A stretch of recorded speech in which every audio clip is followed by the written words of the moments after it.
भांति नववर्ष के शुभारंभ में ऐसे थे ब्रह्मा बाबा, विश्वकर्मा के नाम से भी जिसको जाना जाता है। आज संपूर्ण विश्ववासियों को अव्यक्त मास, अव्यक्त दिवस और स्मृति दिवस की बहुत बहुत बहुत शुभकामनाएं। आज हम सभी इस मोड़ पर आकर के पहुँचे हैं कि हमें कुछ आगे जाना है, कुछ नया करना है और कुछ अच्छा होना चाहिए, अर्थात परिवर्तन होना चाहिए। ऐसे ही समय पर चलते चलते समय ने मोड़ लिया और एक ऐसी हस्ती सिंध हैदराबाद की, जहाँ पर सभी प्रकार के प्रलोभन, बाह्य आकर्षण, खान पान, सभी बंधनों से बंधी हुई आत्माएं अपने धन और ऐश्वर्य के मार्ग पर चलते चलते भूल ही गए थे कि मानव क्या है और मानव की संस्कृति क्या है। ऐसे समय पर एक ऐसी विशेष आत्मा जो मनुष्य जन्म में, मनुष्य जीवन में और मनुष्य के साथ रहते हुए, लेकिन उनका सब कुछ अलग अलग था, जिनका नाम था दादा लेखराज।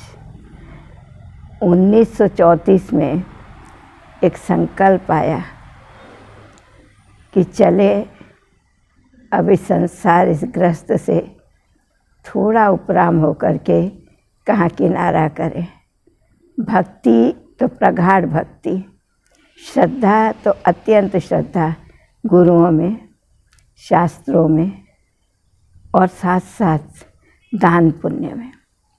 ऐसे समय पर निराकार परमपिता परमात्मा शिव, जो कि सृष्टि का रचयिता है, इस सृष्टि का मालिक है, इस सृष्टि का परिवर्तक है, सभी का कल्याणकारी है, 2 वर्ष पहले एक संकल्प दिया कि अभी हमें समेटना है। क्या समेटना है, कैसे समेटना है, वो एक बात अलग है, एक लंबी हिस्ट्री है। लेकिन आज हम बात कर रहे हैं कि कहाँ तक हमें समेट के कहाँ तक जाना है। 2 वर्ष कार्य को समेटते हुए संपूर्ण परिवार से उपराम होते हुए चलते चलते चलते 1936 आया। 36 में एक दिन अचानक सत्संग होते होते बाबा सत्संग से उठ करके एक छोटे से रूम में पहुंच गए, जहां पर उन्हें एक लाल प्रकाश दिखाई दिया, जिस प्रकाश को दूसरा नाम दिया गया साक्षात्कार। वो सिर्फ एक प्रकाश था, एक आभास था, एक भासना थी, एक फीलिंग थी, लेकिन एक प्रेरणा भी थी। और वो प्रेरणा सिर्फ सूक्ष्म प्रेरणा नहीं, लेकिन कुछ ऐसे साकाश भरे हुए शब्दों की प्रेरणा थी, क्योंकि हमारे इस जगत में तो दूसरा कोई नहीं, लेकिन वो थी शब्दातीत। शब्दों में अनुभव हो रही थी, लेकिन शब्दातीत थी। तो उस समय 3 शब्द उनको सुनाई दिए, निजानंद स्वरूपम शिवोहम शिवोहम, ज्ञान स्वरूपम शिवोहम शिवोहम, आनंद स्वरूपम शिवोहम शिवोहम। ये 3 शब्दों का जो उन्होंने श्रवण किया या अंदर में उसको आत्मसात किया, आत्म साक्षात्कार किया, उसके बाद शांत कुछ खोजने में लग गए, जिसको दूसरा शब्द हम कहते हैं अलौकिक भाषा में साक्षात्कार। वो साक्षात्कार क्या था, किसने कराया, कैसे कराया, क्यों कराया, एकदम शांत उससे पूछा, एकदम एकांतवासी हो गए और यही सोचते रहे ये चीज़ क्या है। उसी में निमग्न हो गए, उसी में ही खो गए।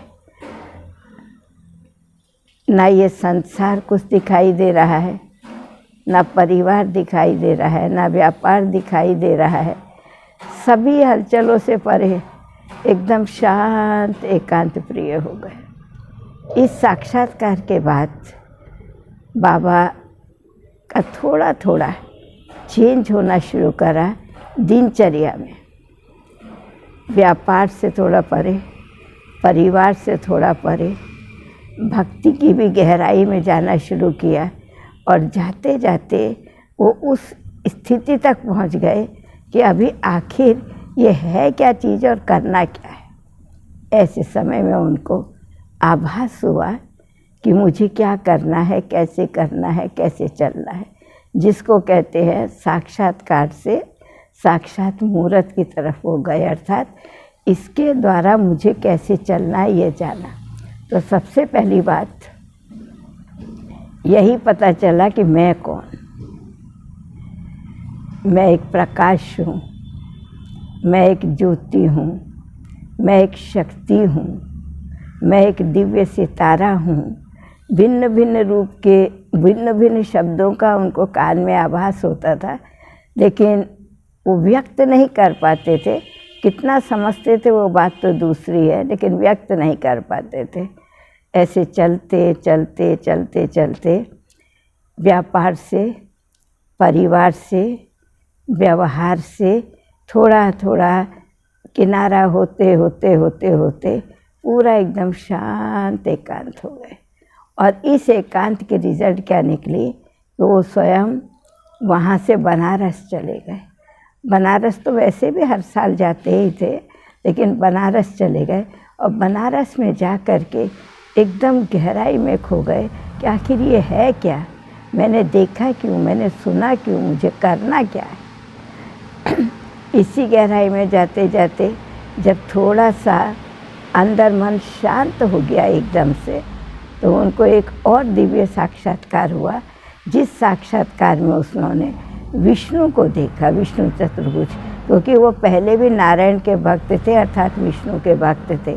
तो भक्ति के कारण उनको ये तो समझ में आ गया ये विष्णु है कि या ये नारायण है, ये चीज़ तो समझ में आ गई। लेकिन ये साक्षात्कार मुझे क्या हो रहा है, क्यों हो रहा है, किस लिए हो रहा है। तो जब उसको देखा तो उनके मन से एकदम से अंदर से जैसे आवाज़ निकला, मुख से नहीं मन से आवाज़ निकला, ये सब जो मैं देख रहा हूँ क्यों देख रहा हूँ, किस लिए देख रहा हूँ, मुझे करना क्या है और इससे होगा क्या। ऐसे ही एक दिन गया, 2 दिन गया, 3 दिन गया, कुछ दिन इसी प्रकार से चले गए। दिन भर उसी सोच में, उसी गहराई में, उसी ही शांति में वो खोए रहते थे। क्या सामने से हो रहा है उनको कुछ पता नहीं चलता था, लेकिन चेतना थी, ऐसे नहीं कि चेतना नहीं थी। उसके पश्चात एक फिर से उस शब्द का अनुभव हुआ, उस आवाज़ का अनुभव हुआ, जो इस लोक की नहीं, कहाँ से दूर से वो आवाज़ आ रही है कि अहम चतुर्भुज तत्व, अर्थात मैं जो हूँ वही तू है। लेकिन कैसे, ये कैसे। तो फिर सब उनको एक और साक्षात्कार कराया गया कि ये नर्क की दुनिया जो हम देख रहे हैं ये विनाश होने के लिए जा रही है। उस समय इतनी एटॉमिक एनर्जी तैयार भी नहीं हुई थी, इतना महाविनाश की रूपरेखा भी नहीं थी, लेकिन उन्होंने उस एटॉमिक एनर्जी का साक्षात्कार किया, जिसको कि नागासाकी, हिरोशिमा पर 1945 में यूज़ किया गया था। माना बहुत कुछ उस साक्षात्कार में नई नई चीज़ें देखी जो उस समय धरा पर नहीं थी, लेकिन तैयार हो रही थी और बाद में जिनका प्रयोग किया गया। और दूसरा चीज़ उनको ये समझ एक दिखाई दिया कि आकाश से, जैसे आकाश भी नहीं, ऊपर से कहीं दूर से एक सितारा आता है, राजकुमारी बन जाता है, दूसरा सितारा आता है, राजकुमार बन जाता है। ऐसे होते होते आते आते एकदम जैसे गोल्डन दुनिया का साक्षात्कार किया। वह जो गोल्डन दुनिया देखी, उस दुनिया को देखते देखते बाबा ये भूल ही गया कि ये संसार भी, ये दुनिया भी कोई चीज़ है, बस सिर्फ वही दुनिया है। उसी दुनिया में जैसे निमग्न होने लगे। निमग्न होते होते उनको एक पूरा क्लियर हो गया, स्पष्ट हो गया कि हाँ, अब ये दुनिया जाने वाली है और इस दुनिया को आना है। इस दुनिया के निर्माण के निमित्त ज्योति, प्रकाश या प्रकाश का पुंज जो है वो मुझसे कुछ कार्य कराना चाहता है। तो पूछा कि क्या करना है, कैसे करना है। क्या करना है, कैसे करना है, उसको जानने के लिए वो एकदम शांत होकर के चिंतन करना शुरू कर दिया। उस चिंतन से उन्हें जो स्पष्ट हुआ कि मैं ये शरीर नहीं, मैं एक आत्मा हूँ। आत्मा का अभ्यास शुरू कर दिया, और आत्मा का अभ्यास जिसको भी देखते, ये आँखों के सामने भी नहीं है लेकिन आँखों से दूर भी हैं, तो भी उनके नामों को याद करके कि राधा भी आत्मा, यशोदा भी आत्मा, नारायण भी आत्मा, जो भी संपर्क संबंध में थे, जिनका उनसे क्लोज कनेक्शन था, सभी को वो आत्मा एक प्रकाश, एक ज्योति देखने लगे। और वो ज्योति देखते देखते स्वयं उस ज्योति में स्वरूप का अनुभव होते हुए शांत हो गए। तो जैसे ऐसे साक्षात्कार से वो एक जैसे साक्षात मूर्त की तरफ चले गए।